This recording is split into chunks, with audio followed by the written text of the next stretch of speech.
The principle in neuroscience says that nerve cells that fire together wire together.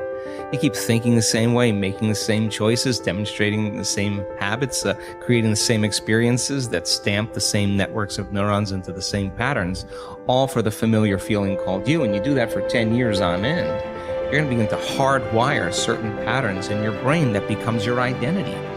And by the time we're 35 years old, it kind of becomes fixed, right? And psychology used to say that you can't change that, but we now know that you can.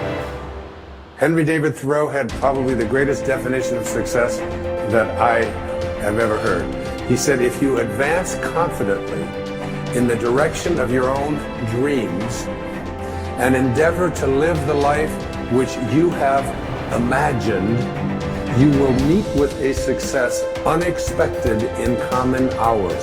It will chase after you if you can place into your imagination what it is that you would like to attract and begin to feel it. That which you feel yourself to be, you are. And you are given that which you are. So assume the feeling that would be yours were you already in possession of your wish. And your wish must be realized. So live in the feeling of being the one you want to be, and that you shall be. Inspire yourself into the right direction. Look, find things to latch onto, hook on to things that inspire you, fill your eyes and your soul with them, and know that this is your power. This is the advantage you have over everyone else. You fill yourself up with things that inspire you and fuel you day after day after day. See, if you're playing it safe, you're not going to win. If you're playing it safe, like that old saying, you know, you were taught when you were a little girl, better to be safe than sorry. Well, that's a bunch of crap. It's not better to be safe than sorry. It's by trying things that you figure out how far you can go. You got to get outside the box. Like it's reported, Edison tried 3,000 ways before he built the incandescent light. He said he didn't fail 3,000 times. He said there was 3,000 different steps to building a light bulb. Well, there's different steps to get to where you're going. And I really do treat winning and losing exactly the same. I do not let it upset me. So as you begin to look at this decade and affirming that this is your decade, as you set goals that will make you stretch, that will bring out the best in you, as you begin to remove the negative, toxic people from your life, as you decide to take some chances in life, and that's one of the things that's very important. Viscard said, if you're not willing to risk, you cannot grow.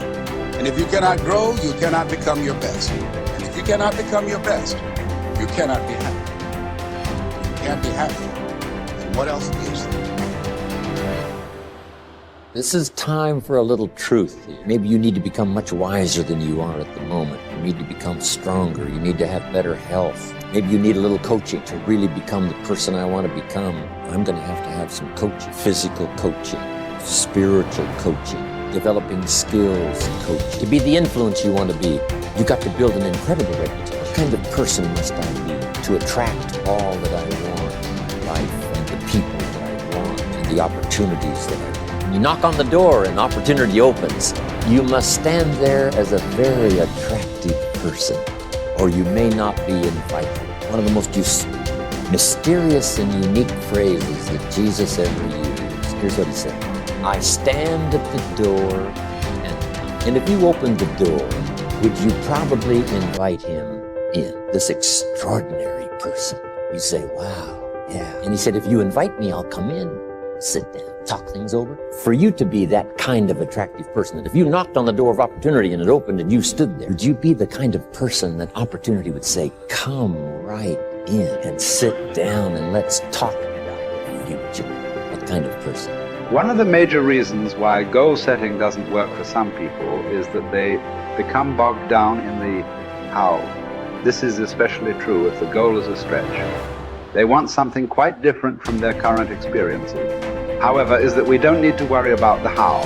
We just need to concern ourselves with but if you do get entangled in the detail of how your desires might come about, you immediately close down those millions of channels through which they can reach you. The how is not important. What is important is that you plant the seed of desire. Nourish it with clear visualization of the ripened fruit. Water it with sincere faith. But leave the means to universal mind. Open up your mind. Clear out the channels of thought. Keep yourself in a state of receptivity. Gain a mental attitude in which you are constantly expecting good. It is these positive expectations that are so critical to success. When looking at the tiniest building blocks of life, scientists were astounded to discover that the particles behave differently depending on what the scientists observing them expected. It's the same in your life. We will rise or fall to meet our expectations, or those others have with us. No doubt you will have heard of the self-fulfilling prophecy. But do you know who first coined the term? It was a sociologist called Robert K. Merton. In his book, Social Theory and Social Structure, he states, the self-fulfilling prophecy is, in the beginning, a false definite of the situation, evoking a new behavior which makes the original false conception come true. This specious validity of the self-fulfilling prophecy perpetuates a reign of error. For the prophet will cite the actual course of events as proof that he was right from the very beginning. In other words, if you make up your mind about something, then you immediately influence your behavior and ultimately your results. Whether your assumption is true or not is irrelevant, because the belief that it is will alter your behavior to bring about a reign of error that vindicates your initial assumption. So, forget about the how.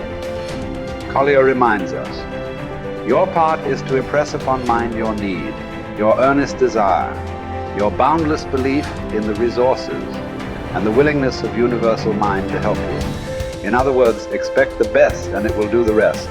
So you have to constantly pour energy into your own life to make sure that you're making progress to your goals if you're going to eventually achieve success. And the only way that you're going to be able to do that is to have a growth mindset.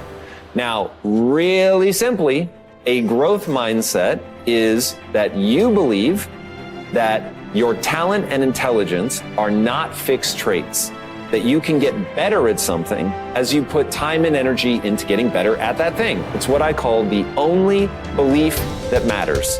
The only belief that matters is that by applying time and energy into something, you will actually get better at it. Now, once you believe that, everything in your life downstream of that gets better, because now you know, oh, I messed up at this thing, I suck at that thing, the world is trying to stop me from doing that thing, the world is effective at stopping me from doing that thing. Oh, word? All I need to do is go and get better and I can outperform people. As Kobe Bryant said, and this has become my favorite quote in the world, boos don't block dunks. Now, what did he mean by that?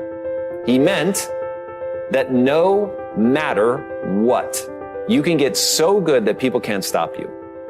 People were paid millions of dollars to stop Kobe Bryant from scoring points, and yet he scored 81 points in a single game, just by getting better than other people.